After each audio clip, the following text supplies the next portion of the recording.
Dear colleagues, dear academic community members of the Babeş-Bolyai University, it is a great pleasure to welcome you to today's session of Studium Generale series hosted by the STAR BBU Institute.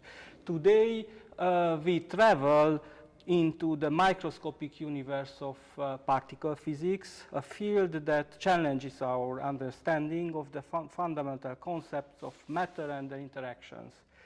We are honored to have with us Dr. Dezső Horváth, a distinguished particle physicist whose extensive research at famous institutions like CERN has contributed to our knowledge in this field. Dr. Horváth began his academic journey in the physics at the Eötvös Loránd University of Budapest, specializing in experimental nuclear physics. His early university doctorate on positron annihilation in ionic crystals led him to further achievements and recognition. Later, he realized his candidate degree dissertation on the interactions among molecules and phase transitions studied with negative pions in Dubna.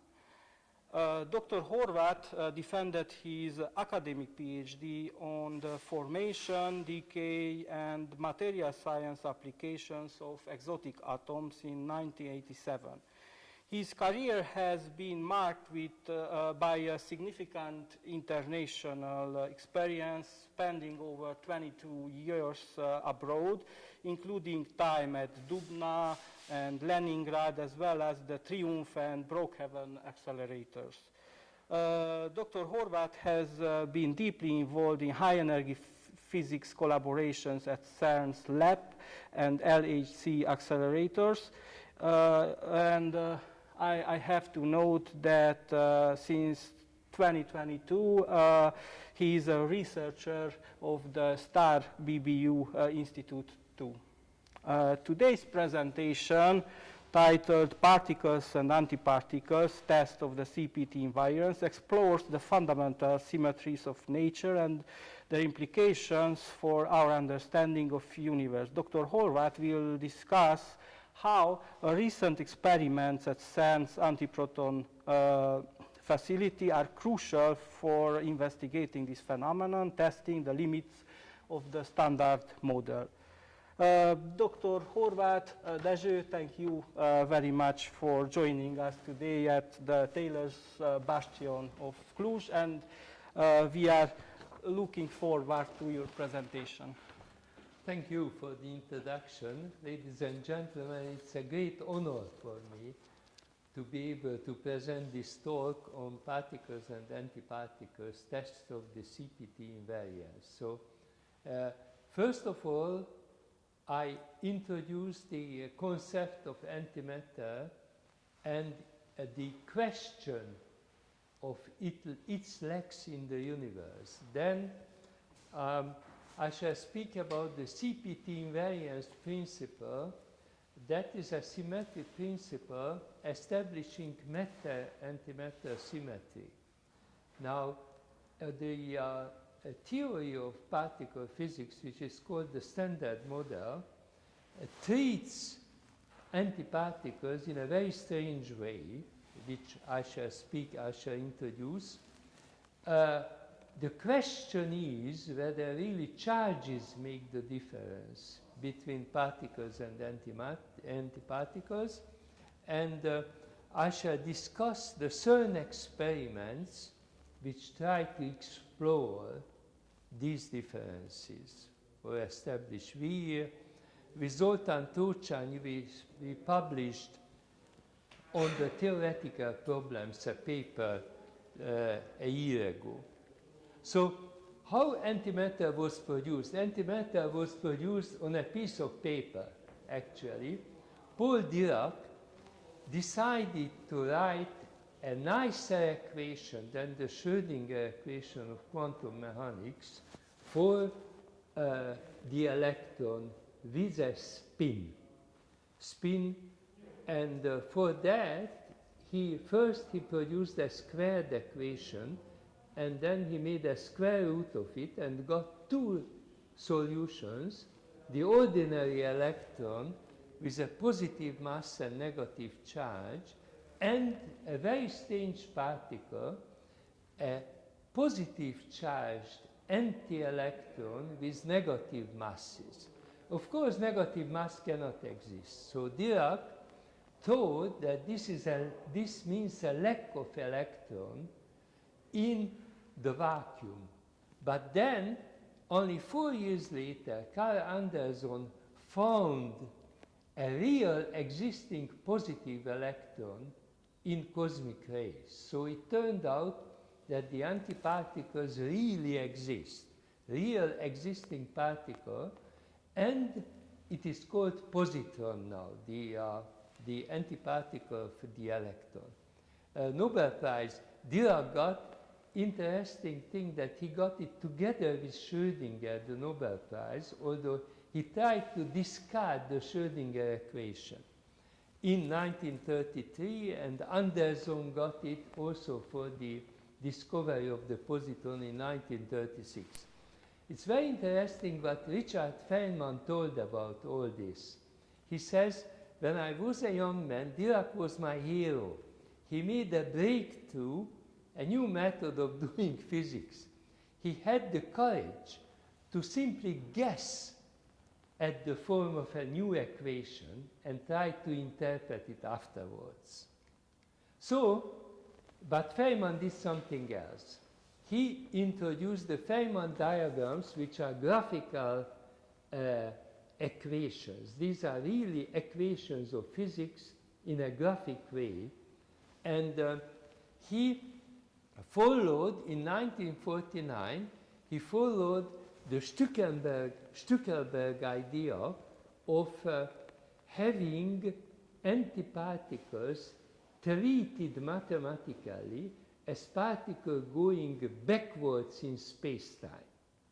And this is the strongest proof of this idea that the Feynman diagrams really work.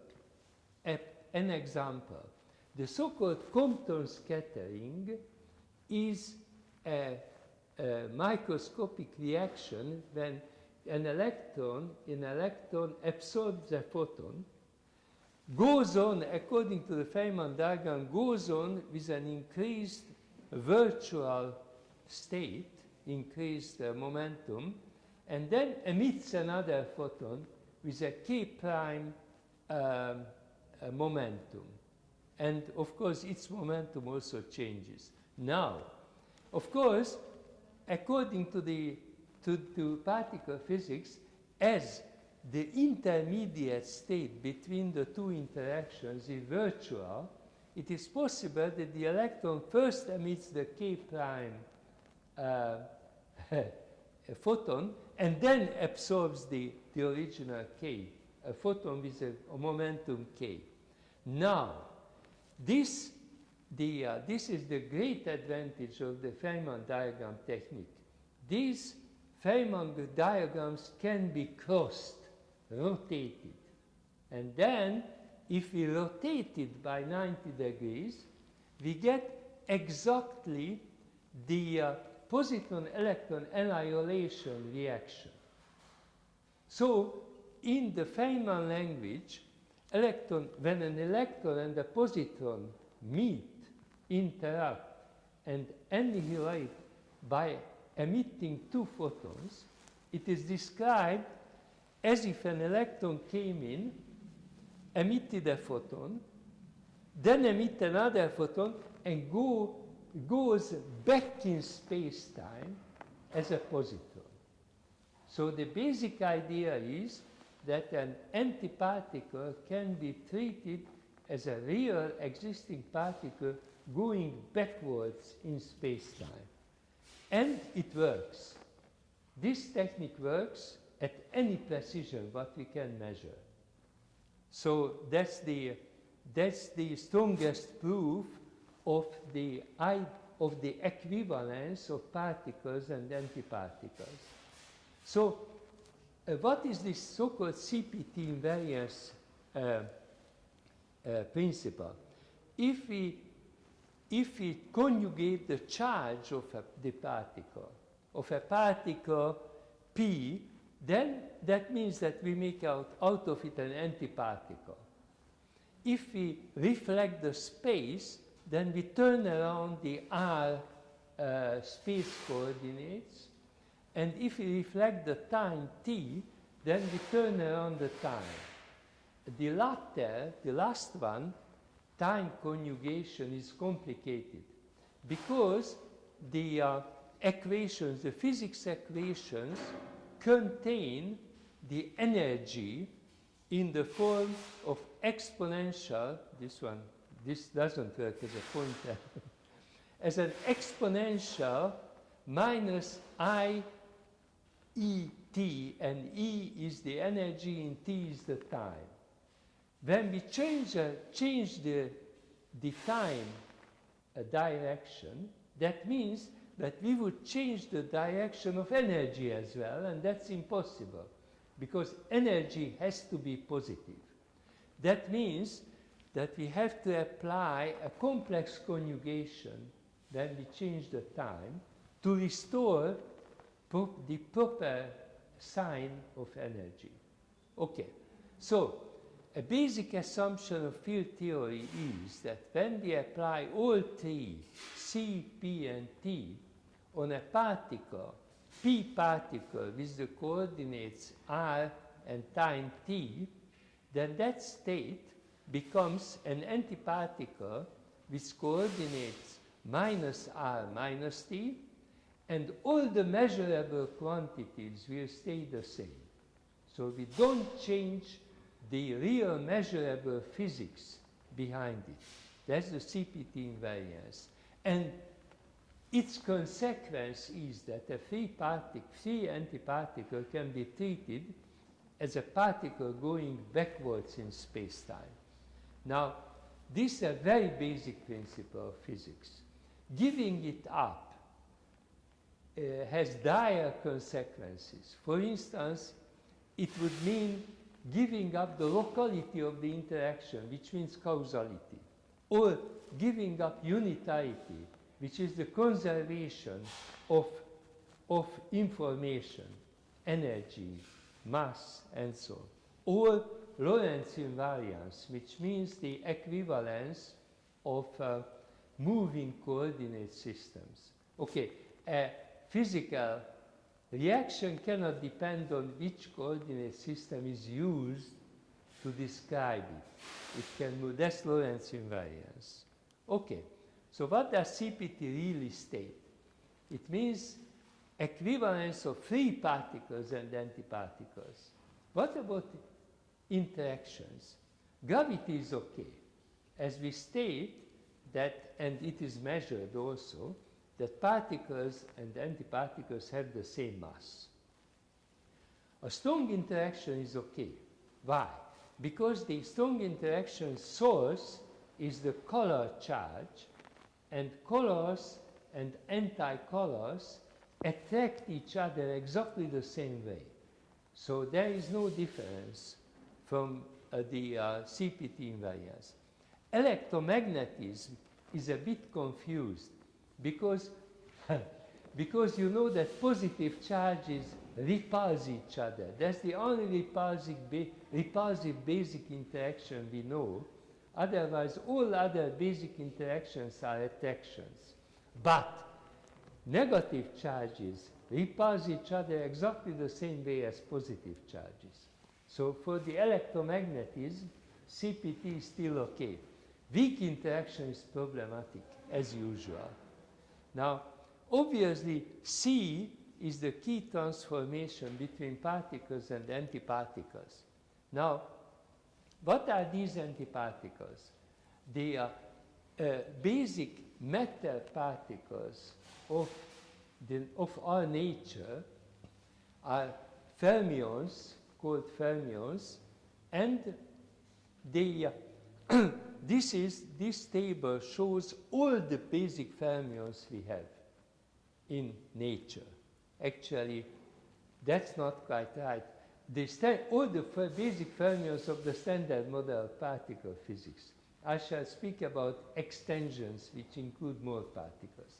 Anyways, the weak interaction arranged them in doublets, left polarized doublets. That means we call it left-handed. Polarization is not quite correct. This is a symmetry of the particle which appears when the particle moves, but it is a handedness, and those are left-handed particles. So the weak interaction treats left-handed particles and right-handed antiparticles. Obviously, the particle-antiparticle symmetry is fully violated by the weak interaction, because the left-handed particles are arranged in doublets. For instance, the electron is arranged together with this neutrino, and both of them are left-handed. The right-handed electron, ER, is a singlet state. It doesn't have a neutrino attached to it in the standard model. That means that the standard model cannot handle right-handed neutrinos, just left-handed ones. It's a very strange thing, actually. Of course, all these doublets exist, as I told, for antiparticles, but then they are right-handed. So instead of this L index, there are an R index on them, and all the charges are reversed. So for instance, the electron has a negative charge, the positron has a positive charge. So, and the, this antisymmetry, what we see, it makes us suspicious that maybe there might be some differences between particles and antiparticles. So, first question, first antimatter question. What does the standard model say about antiparticles? Are they really identical apart from the signs of their charges? There is a mystery that in our universe we cannot see antimatter. No antimatter galaxies. Although, according to the cosmology, after the Big Bang, particles and antiparticles must have been produced together in pairs. So where did antimatter go? Could there be a tiny difference between particle and antiparticle to cause this asymmetry? And third question is, number 4. Are there particles which are their own antiparticles? These are called Majorana particles after the Italian physicist Ettore Majorana. Could the dark matter of the universe be such particles? According to to some extensions of the standard model, the dark matter of the universe, which is 5 times more than the visible matter, could be such Majorana particles. The neutrinos, in principle, could be Majorana particles. We don't know, there is no experimental proof yet, but it is, in principle, possible. Now, the last question is, can antimatter be used for something useful for society, or is just a very expensive curiosity of us physicists? Of course, there is a trivial answer, the positron emission tomography, which is well known and used in medicine. Now, so in the standard model, particles and antiparticles are treated a bit differently. For instance, the muon, that's an anchor, heavier anchor of the electron, decays, the positive muon decays to a positron and electron neutrino and the muon antineutrino. You can see, unfortunately, I cannot use this to show, but obviously the mu plus is an antiparticle, so it needs an anti-muon neutrino in the right-hand side, and the positron, which is an anti-electron, is produced together with an electron neutrino, which is a particle. So the lepton number is conserved in this reaction. However, if we change the sign of the muon, the mu minus will decay into an E minus and muon neutrino and an electron antineutrino. However, a C transformation, a simple particle-antiparticle transformation, would produce the wrong reaction because the mu plus is a right-handed particle and the mu minus must be left-handed. So we have to turn around the parity as well. So the question is whether we should use, instead of the simple C transformation, a CP, charge parity transformation, to produce the correct antiparticle reaction. Now this is not a solution because it is well known that the weak interaction violates the CP symmetry as well. And funnily enough, as we know exactly that the CPT must be real, CPT invariance, CP violation means time invariance variation as well. And this is also proven experimentally. Now, do charges make the difference? That's the question. Next question. The charges are the sources of interaction. I mentioned already the color. We call it color charge, the source of the strong force. And it is described in the standard model by a local SU3 group, symmetry group.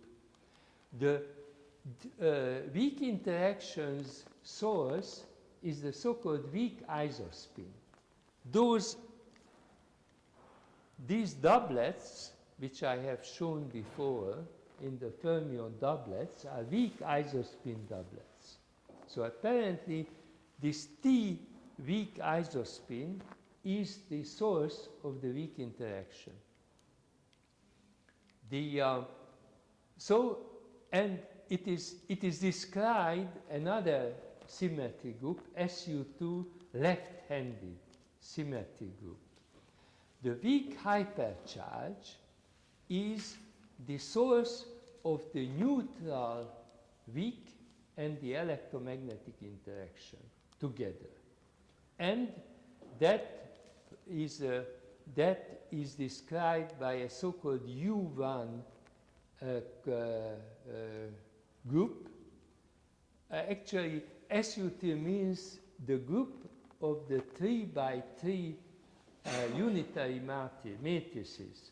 And SU2 is the 2 by 2 unitary matrices, and U1 is simply scalars.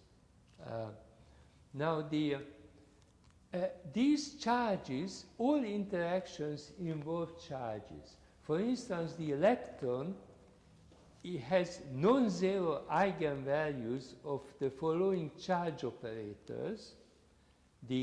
Its electric charge is -1. The weak charge, the third component of the weak isospin, is -half. Its hypercharge is -1, and its lepton number is +1. Dezső?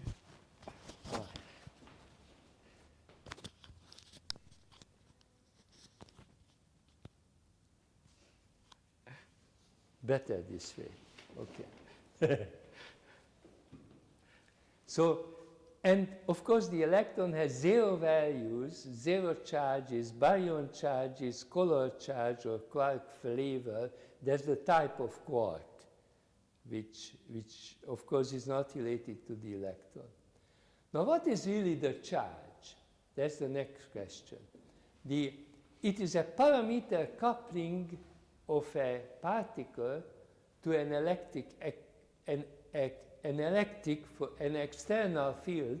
For instance, the electron is coupled to the electromagnetic field.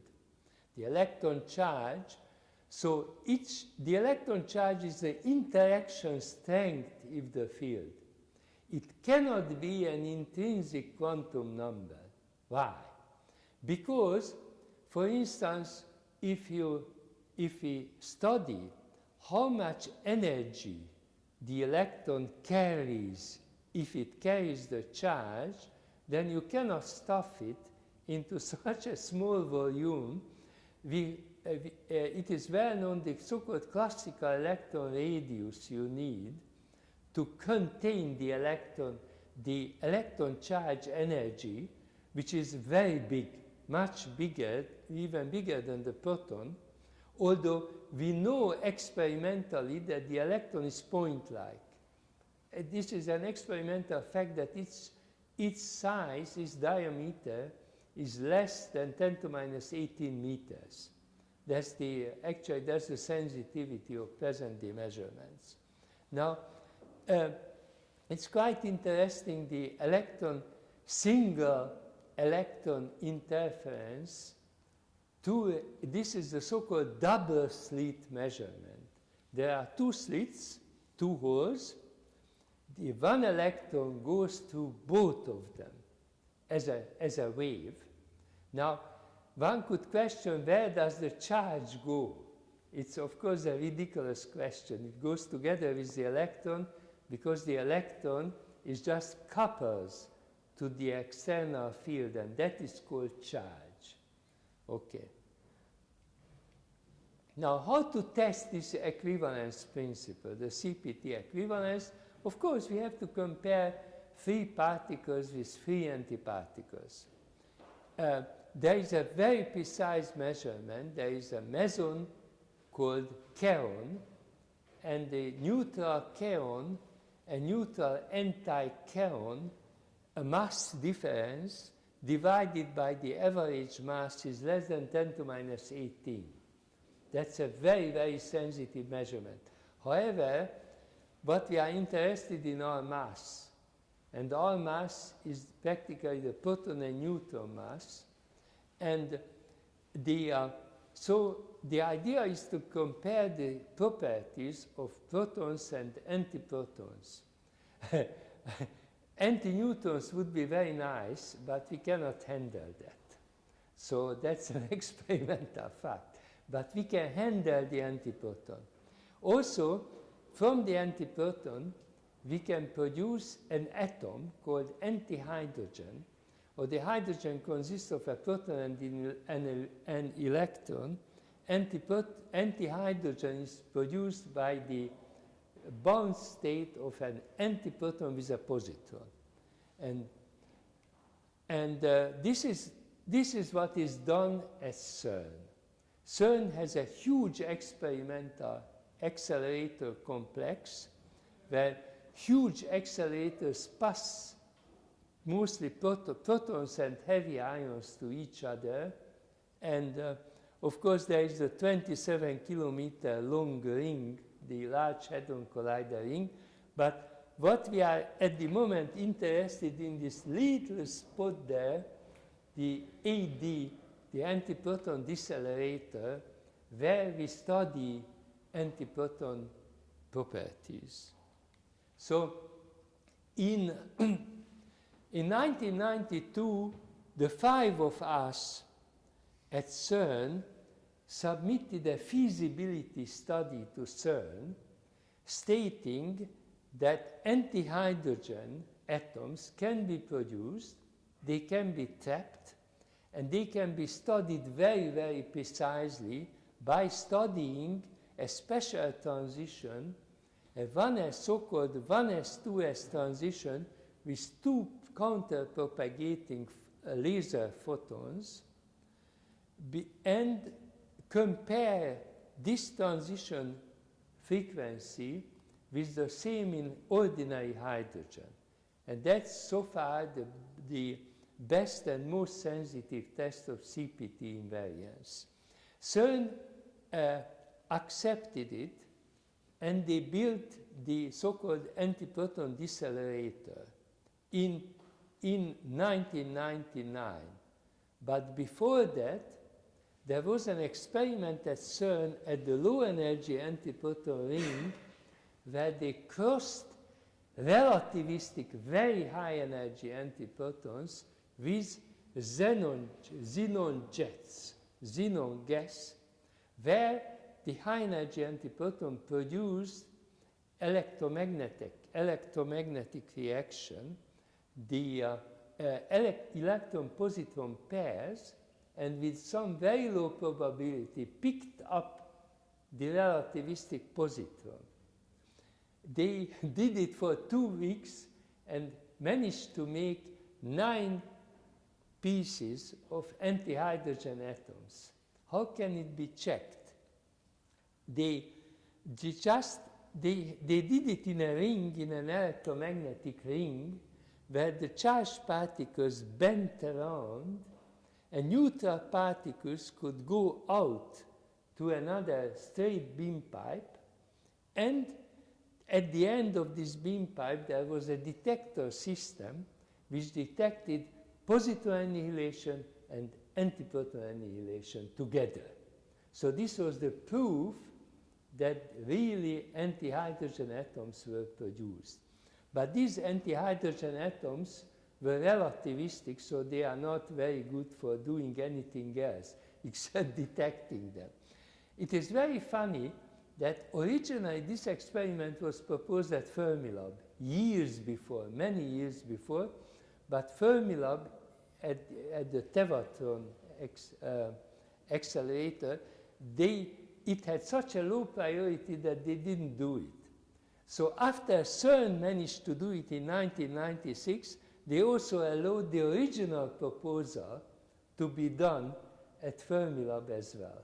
That's one of the sad stories of high energy physics. Okay, so CERN built the antiproton decelerator, which they called now antimatter factory. It is here in this flat building. So it was built in 1997-99 to study antimatter physics. They approved 6 experiments for CPT tests and anti-gravity. Anti-gravity. Look, the Dirac equation says that the antiproton has negative mass, yes, because it's an antiparticle. We know that it's a mathematical artifact, but one has to check it, yes? So there were 3 experiments for CPT studies, tests, and 3 experiments for anti-gravity. Now, I myself was in the so-called Asakusa experiment. I founded a Hungarian group there. It was very funny. You see, these are the names of the Hungarians participating in it. The first 2 were paid by Tokyo, by the University of Tokyo. The third one, Juhász, were in colors of Vienna.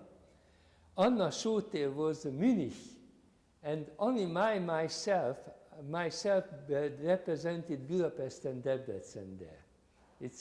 It's a very typical Hungarian story, actually. Okay. So, how to produce anti-hydrogen? This is what we wrote down quite in detail in this long paper. First of all, radiative recombination. You can mix together antiprotons with positrons. They would never unite by themselves because the so-called radiative recombination is hopeless. So you need a third particle. This third particle can be supplied by 2 ways. First of all, you can have a very dense positron cloud, and then 3-body antiproton-positron collisions. You can produce the positron-antiproton bound state, and the third particle, the positron, the excess positron, brings away the excess momentum and energy. That was produced by Jerry Gabriels at Harvard University. Another possibility is to supply the third particle, is to use instead of positron, use the electron-positron bound state, so-called positronium, to collide with the antiproton. That was produced at the Aarhus University, and it is used for the two anti-gravity experiments, actually.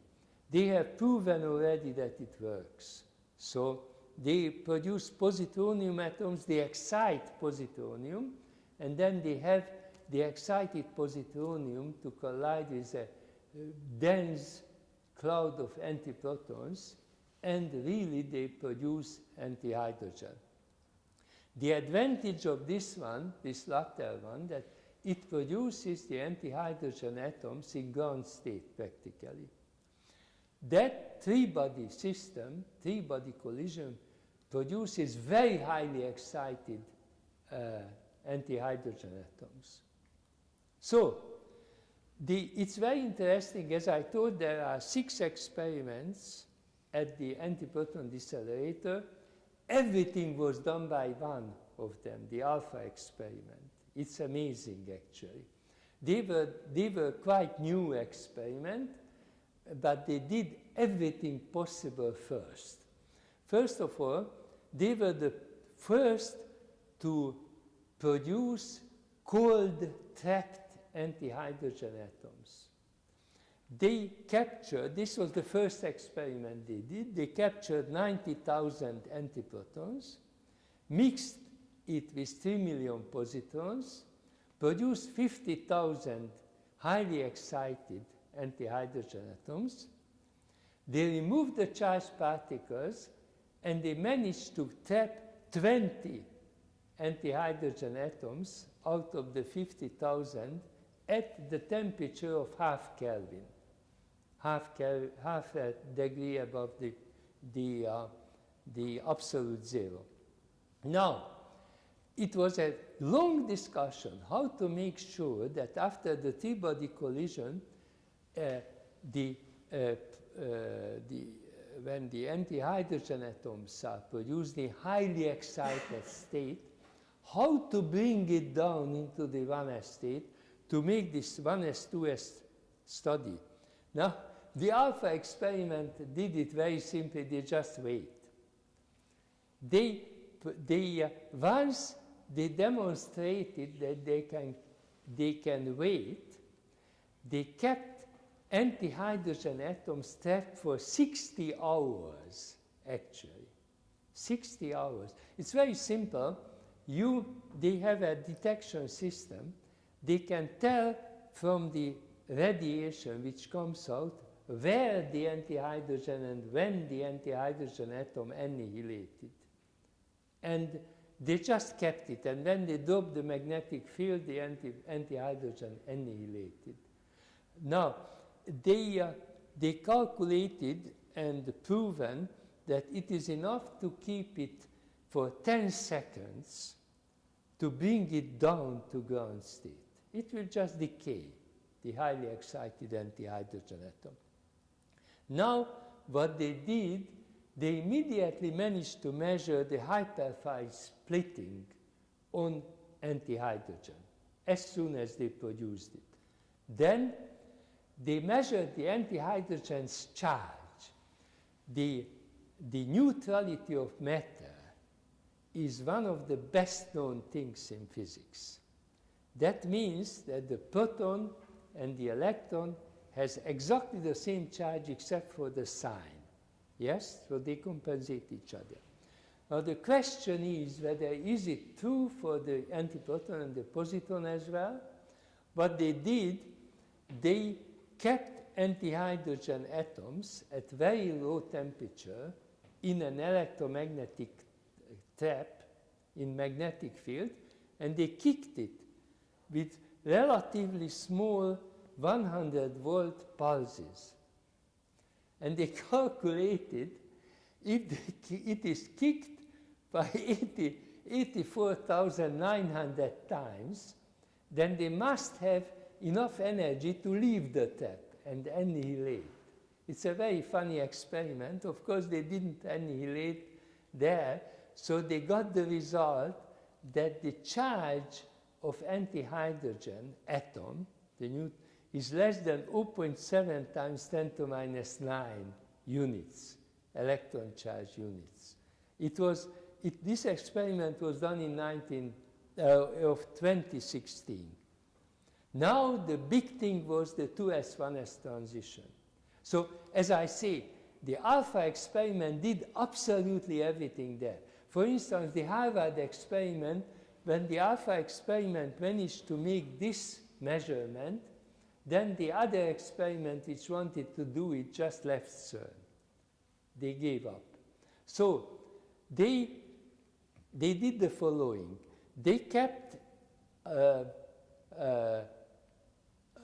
antihydrogen atoms in a trap, in a so-called panning trap, in an octupole trap, and measured continuously the annihilation rates. They just waited 10 seconds to let the antihydrogen atoms go down to ground state, and then excited them with 243 millimeter photons, 2 times that much. 2 such photons managed to excite the 1s-2s transition. They had to have counter-propagating such tuned, very finely tuned photons, but did it simply putting mirrors there and make standing waves. It's a very simple solutions. And just as they tuned, they changed very little frequency of this laser light. They measured the annihilation rate. That was, they call it the appearance measurement. And then, when they finished it, they checked at a given frequency, of course. Then they checked the residual amount, the surviving amount of antihydrogen by turning around the spin of the positron. The antihydrogen atom is trapped using the direction of the spin of the positron in the atom. One kind is trapped, the other one is not. So using a microwave, they turn it around, and then immediately a lot of them annihilated. They call it the disappearance measurement. How many survived the 1s-2s excitation? Because, oh, I forgot to tell that when the 1s state is stable, as soon as you reach the 2s state, it annihilates. Because there will be a 2s-1p transition, and the antiproton is absorbed by the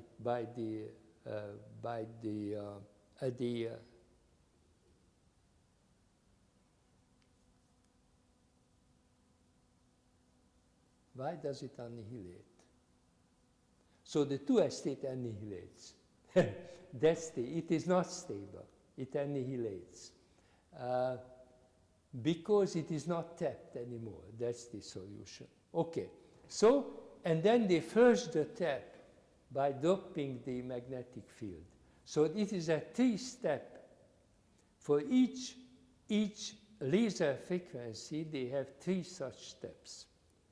And they managed to make, they finished this experiment using 15,000 antihydrogen atoms, and they got a CPT test by comparing this transition in antihydrogen and hydrogen of 2 times 10 to minus 12. That's a very precise CPT test right now. It was quite interesting. They wrote 2 papers about it in Nature, and I was one of the referees of the second one. Nature demands 2 things. Nature demands for many author papers to tell who did what in the experiment. So they had such an author contribution part. Plus, Nature also thanked the referees. There were 2 quite critical referees. One of them was myself, the other one is Klaus Jungmann. and nature thanked us for reviewing this paper. It's a very funny thing. I have never seen it before. Okay. The Harvard experiment, which also wanted to make the American experiment, which also wanted to make the 2s-1s transition, they were the first to produce a continuous anti-hydrogen production, but they didn't get to the 1s-2s transition. So they just left CERN. There is a so-called Bayes experiment, baryon-antibaryon symmetry experiment. Imagine they kept one antiproton in a trap and measured the charge over mass ratio by the cyclotron frequency of this one particle. They measured it with 16 parts per trillion precision. This is also a CPT test, Q over M. Now, in the Asakusa experiment where I participated, we were the first to produce an anti-hydrogen beam, an extracted line of anti-hydrogen atoms. Unfortunately, we couldn't use it because alpha won this competition as well. But at least we demonstrated that we can produce an anti-hydrogen beam. We called it Musashi, which was the most famous Japanese samurai, actually, ever lived. It stands for monoenergetic ultra-slow antiproton source for high precision investigations. It took us more than 10 years to make this. In the Asakusa experiment, we measured the mass of the antiproton quite precisely, also with the precision of 10 to minus 12, by trapping antiprotons in helium atoms and excite this. Certain states are metastable of this three-body system. Three-body because it consists of a helium nucleus, an antiproton, and an electron. And we could excite a metastable state to go to an unstable state and see the annihilation with the correct laser frequency. And there was a theoretician, a Russian theoretician called Vladimir Korobov in Dubna, who could make such calculations, such a precise level energy calculation, that at the end we managed to measure the p-bar mass with the precision of the difference between proton and antiproton with the precision of 10 to minus 12. Now, of course, negative masses are very, very interesting. And of course, this is I told already that this is a mathematical artifact, but nevertheless it is quite interesting, especially from the point of view of gravity. You know that flying saucers use anti-gravity to fly. The American UFO Council examined 90,000 such events, and all of them were FARs, of course. This is a flying saucer stealing a car. I like this very much, this joke. I read a book on anti-gravity. I couldn't put it down because it wanted to go up. Okay, so nevertheless, there are 3 experiments at CERN. We study this. It is impossible to study the gravity of antiproton because the electromagnetic interaction is so strong that you need a neutral particle to do that. Anti-neutron cannot be slowed down or tapped. What you can do is to use anti-hydrogen. So there is the Aegis experiment, which wants to use a Moiré deflectometer to compare the fall of flying anti-hydrogen as compared to light in the gravitational field of Earth. and there is a so-called G-bar experiment, which just wants to let antihydrogen atoms sink in a big volume. Both of them are in preparation. However, there is the alpha experiment which won this competition as well. They built a huge 3-meter long vertical trap and let simply antihydrogen fly up in it. This is the setup, actually, the picture of the setup of this huge experiment. And they measured the anti-gravity. They published it last year, the result, and they got the result that when it was completely balanced, the system was balanced, and 20% of the antihydrogen went up and 80% went down. So they measured the gravitational acceleration of antihydrogen as compared to ordinary hydrogen, 0.75 plus or minus 0.13 plus or minus 0.16. It's not a very precise measurement, but it is positive. When I asked the leader of this experiment, we called Jeff Hengst, whether he hoped to get a negative result going up, he says, yes, of course, I would have won the Nobel Prize if I found it. Okay, so they now aim to a 1% measurement. Now, apparently, according to cosmology, 25% of the gravity of the universe is due to dark matter. Cannot be neutrinos, because neutrinos are extremely light, they add very, very little to the general gravity of the universe, and they fly all around. So it has to be something heavier. It could be, obviously, it is beyond the standard model, because the standard model doesn't have such particles. Some so-called supersymmetry extensions of the standard model produce such particles, predict them.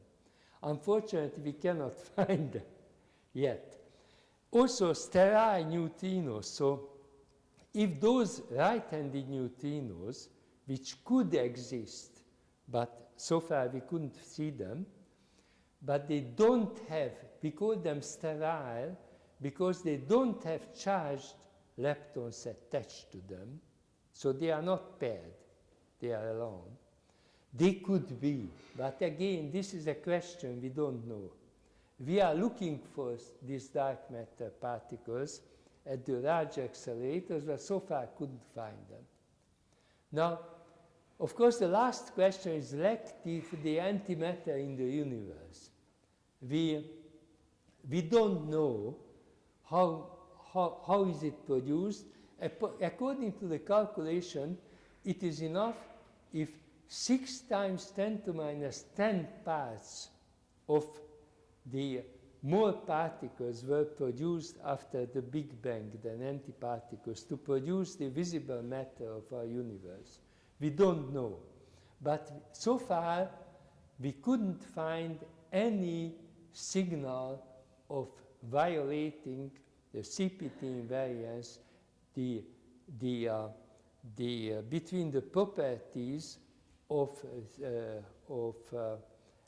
particles and antiparticles so far. So, nevertheless, there is an experiment which studies this. This is a space experiment. It is done at CERN. It was constructed at CERN. This is, now you can see the EMS2 measuring device when it is ready. And it was launched by an American challenger in 2011. It is controlled from CERN. So CERN has a control room for this experiment. It is on the lower picture. Of course, they control it the following way. If they want to do something, as it stands on the International Space Station. It is this guy there, this small guy. Then, if they want to do something, they phone Houston. And Houston tells the people on the space station to do it. So this is how it is done. Anyways, they have very few anti-helium atoms. The basic idea was to check whether in cosmic ray, whether there is anti-helium atoms in space.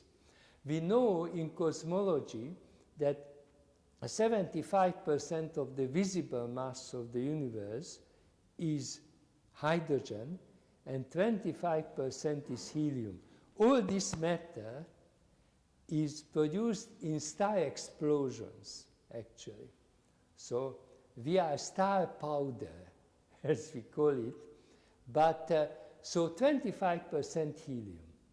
Now, if there were antimatter galaxies, then there should be anti-helium as well. When high-energy cosmic rays meet anything, they could produce proton-antiproton pairs. This is how it is produced at the antiproton decelerator as well. But anti-helium cannot be produced this way. So this device, AMS, is mostly looking for anti-helium and dark matter annihilation. So far, I couldn't find very few anti-helium atoms were observed, very few, actually 2 of them so far. And they see a lot of high-energy electrons and positrons, which could be the result of dark matter annihilation. Because according to cosmology and according to the extensions of the Standard Model, we generally assume that the dark matter is a Majorana particle, its own antiparticle. And if it is so, then it can annihilate by itself, because it is everywhere around us in the galaxy. So these positrons could come from dark matter or pulsars, pulsing stars. But it will collect data for another 10, 15 years. This is the result, one of the results of this measurement. On the horizontal axis, you have the energy of the particles in GeV. GeV is 1,000,000,10⁹ electron volts. An electron volt is gained by a proton when crossing 1 volt, or an electron. So this is the favorite unit of high energy physics, GeV, energy unit. And on the vertical axis, there is the yield, the detected yield. And you can see a very different picture for electrons. Positrons are 10 times less. It is multiplied, the red line, red points are multiplied by 10 to make it visible on the same scale. Actually, of this energy thing, I remember Feynman told that whoever think that physicists are not human people, just think of the crazy units used for describe energy in all different branches of physics. Every branch of physics uses different units, energy units. Okay, so conclusion. The CPT invariance is a basic principle of quantum field theory and establishes the equivalence of particles and antiparticles, differing only in their signs of charges. We point out that charge is not the only difference between particle and its antiparticle, and it is not an intrinsic quantum number, just a coupling between particles and fields. Experiments fully confirm CPT invariance, but the Standard Model hiccups a bit when treating antiparticles because of the weak interaction. Moreover, the standard model cannot account for neutrino oscillation and the masses of neutrinos, the lack of antimatter, and the presence of dark matter in the universe. All these theoretical problems should be solved somehow by introducing new symmetries or new interactions. Thank you for your attention. Thank you very much, Dezső, for this really interesting presentation. Now we proceed to the discussion section. If somebody has questions now, it can be asked. I have one. Yes. It was not entirely clear what the 1s 2s transition proved in the case of the anti-hydrogen. Can you elaborate a bit more on that? Yes, yes, yes, of course. The thing is, okay, let's go back to the picture in the beginning. Yes, this is it. So what happens, the 1s 2s transition is with one photon it cannot be excited, because the photon has spin 1, and 1s and 2s, they don't differ in spins. That's why you need two photons, yes, to excite it.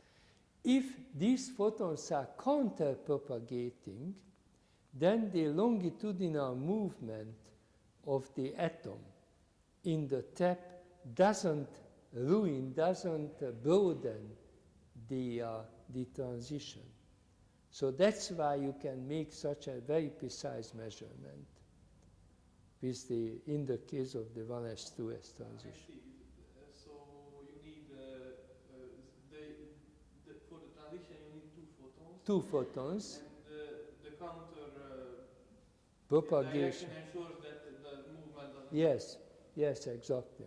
But you have to very finely tuned, very precisely tuned, tune the two photons, of course. So you tune it under the transition and go through the transition and then above it, and you have this, which I have shown at the end.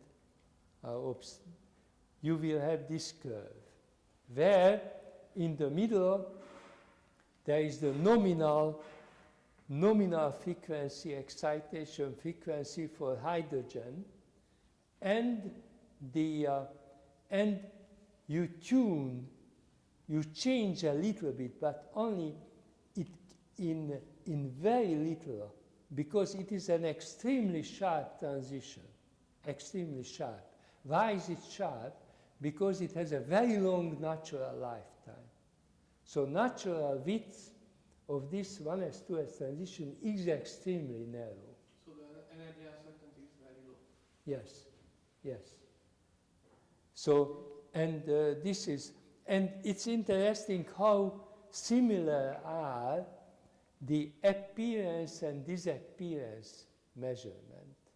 You see the blue squares is the disappearance, so how many survived.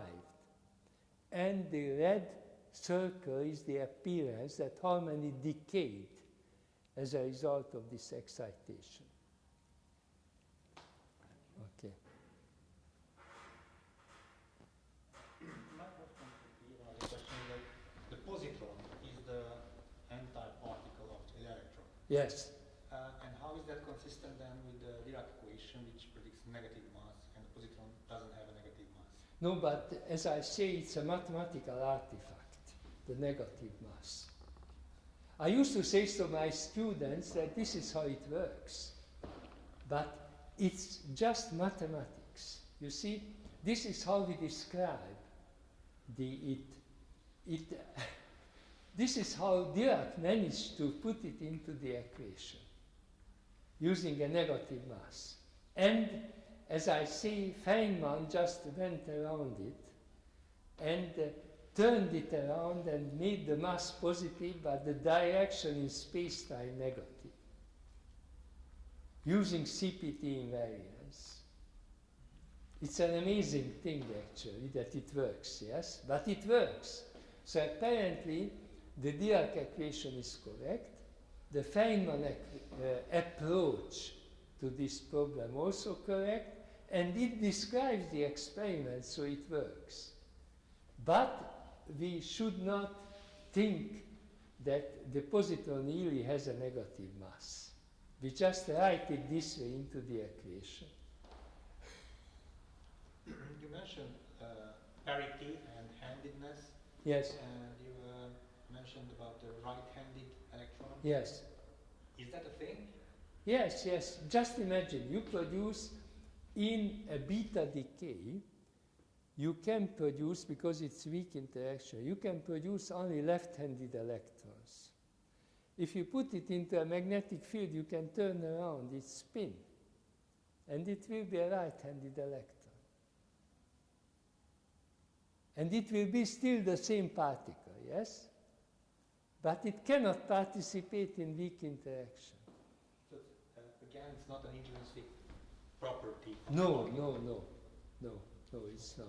It's, in this sense, it is intrinsic property from the point of view of the weak interaction, but not for the electromagnetic interaction. It's very funny, yes? At least this is how I imagine it. Yeah. Because, yes. I have another practical question. Why it is so unlikely to react with an antiproton and anti-electron reaction, because they are electrostatically attracting? Yes, of course, but you need, if you calculate the, if you consider energy and momentum conservation, then you need something to carry away the excess, the binding energy, yes? You have to carry away. A photon, but yeah, but but it was calculated, as I say, it was calculated by Jerry Gabrielson many, many decades ago, that it is possible with a photon, but it's very unlikely. So the cross-section is very, very low. The probability is very low. So you really need a third particle, which already, you see, you have to produce the photon.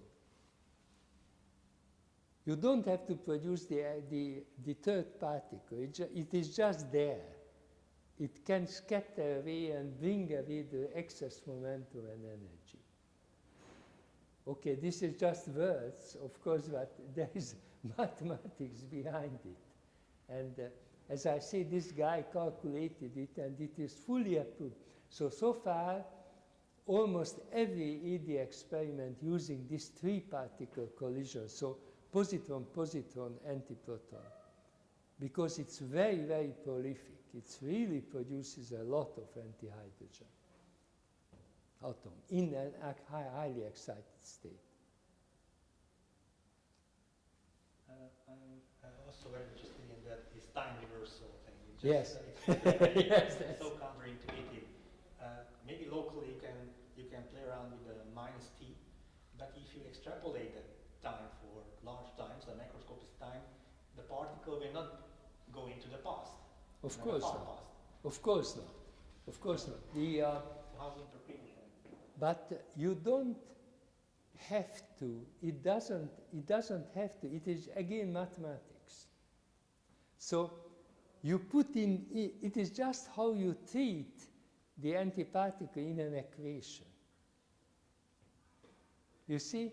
So the Feynman wrote it down that in the case of interaction, we write the antiparticle wave as it was going away from the interaction point in space-time. But actually it does not, of course. Nevertheless, you see, I always imagine that those are virtual things. For instance, when the photon mediates an interaction, then it is a virtual photon. It has a mass. Yes, it's not massless. It cannot be. So those are virtual particles. This this is a virtual thing that you imagine the antiparticles going backward in space-time. Not fully mathematics though, because for instance, these virtual photons, they really exist. So it is an experimental fact that a photon can virtually produce, for instance, an electron-positron or quark-antiquark, particle-antiparticle pair, and then go back to being a photon. It's a so-called loop. This can be separated experimentally.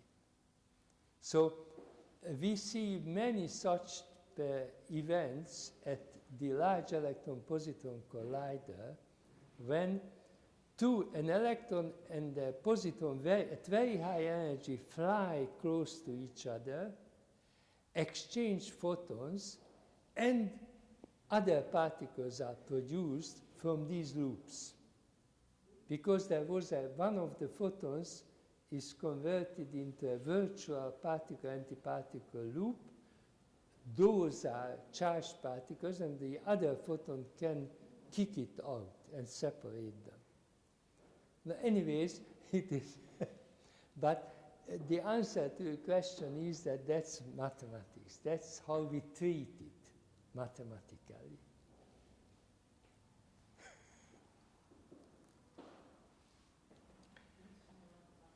This means that you can shoot two photons one to each other, towards each other, and they can kick out particles. Yes. From nothing. Yes, exactly, yes. Actually, interacting with each other. See, actually, I had 5 PhD students studying these effects at the Large Electron-Positron Collider in Debrecen and Budapest. So it's amazing, actually, that you have an electron and a positron. They survive the collision. They just change a little bit directions. They exchange photons, and quarks are produced from there. Because one of the photons produce the quark-antiquark pair, and the quarks have electric charges, so the other photon, they call it the resolved photon. Amazing, actually. And this is a lot of them. So when I was looking, I worked on Higgs boson search. And when I studied these events, the first thing was to throw away these events. There were so many of them. When electron-positron collision produced simply pairs of quarks, and it disturbed the lattice. So that was the first condition I put on the event, that it shouldn't have such outcome, such resolved photon. And the probability for this to happen depends on the energy or the centrality of the collision. What does it depend on?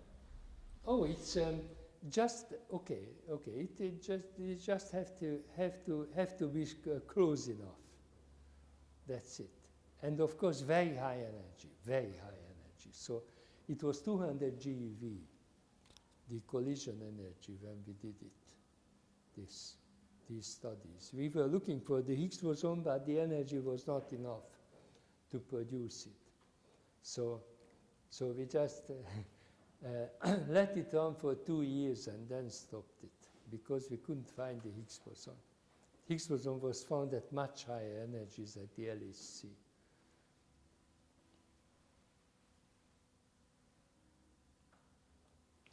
Okay, I also have a question, not so specific, related to that, but actually the evolution of science is realized through paradigm changes, in which the new paradigms actually can explain better some anomalies.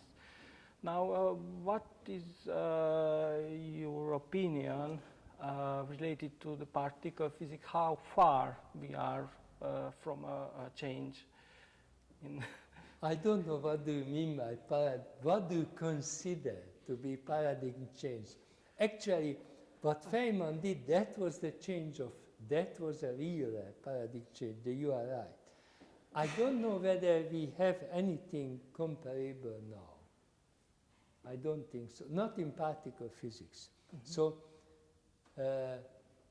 maybe the Higgs field, so that was also something, because we couldn't explain the masses of the particles, of the elementary particles, because these symmetries, what I outlined there, they all produce, where is it? Here.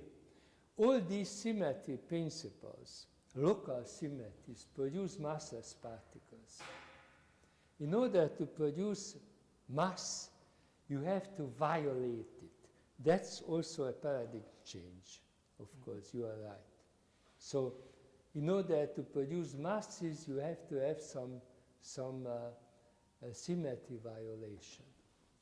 Now, I don't know, as you see, we hope very much that we find something, also the neutrino masses. So neutrino oscillation was also such a change, because if the neutrino is massless, as it is assumed in the standard model, then it cannot change while, they cannot change into each other while flying. And the fact is that we see that they change into each other, the three kinds of neutrinos. So, and that is impossible in the standard model, because in the standard model, the neutrino has only one interaction, the weak interaction. That's the only interaction it has. In order to have oscillation, you need two interactions with different eigenstates. That's one of the basic things in particle physics. And that means that one interaction has one kind of eigenstate and the other interaction has a different one. And that makes it possible to make an oscillation.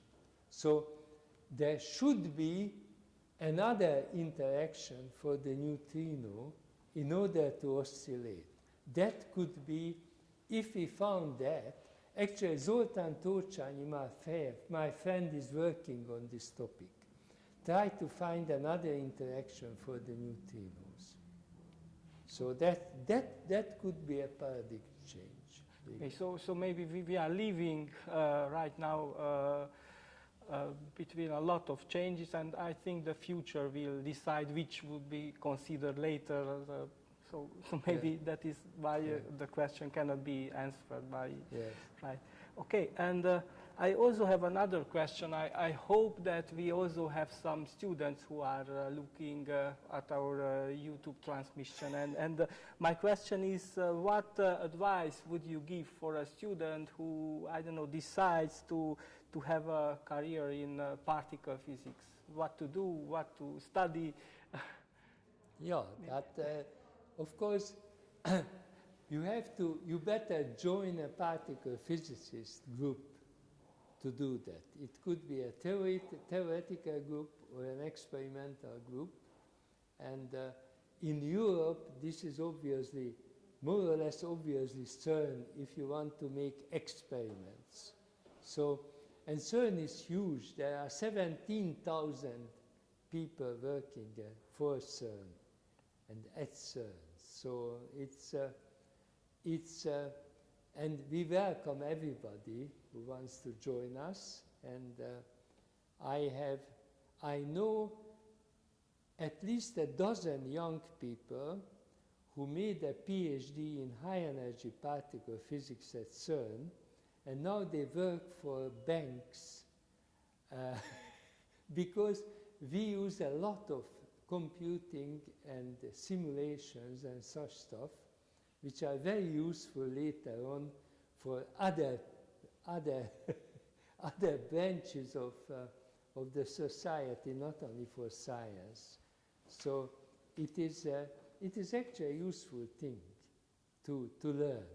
Of course, particle physics is a curiosity-driven study, but as I say, you can use this experience for other things. One of my best students, Debreceni students, now works at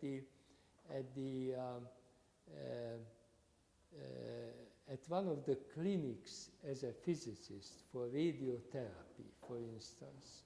She made a very nice PhD in particle physics at CERN. So you can try. That's what you can try, and do studies, and then use it not only in particle physics.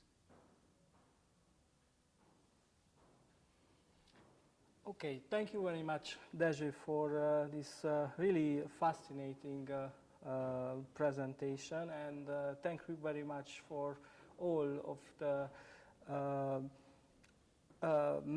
academic members of the Babeş-Bolyai University who joined us, and actually we look forward to meet you at our next presentation within this Studium Generale series, which is transmitted from here, from Taylor's Bastion of Cluj. Thank you. Thanks for the attention. Okay,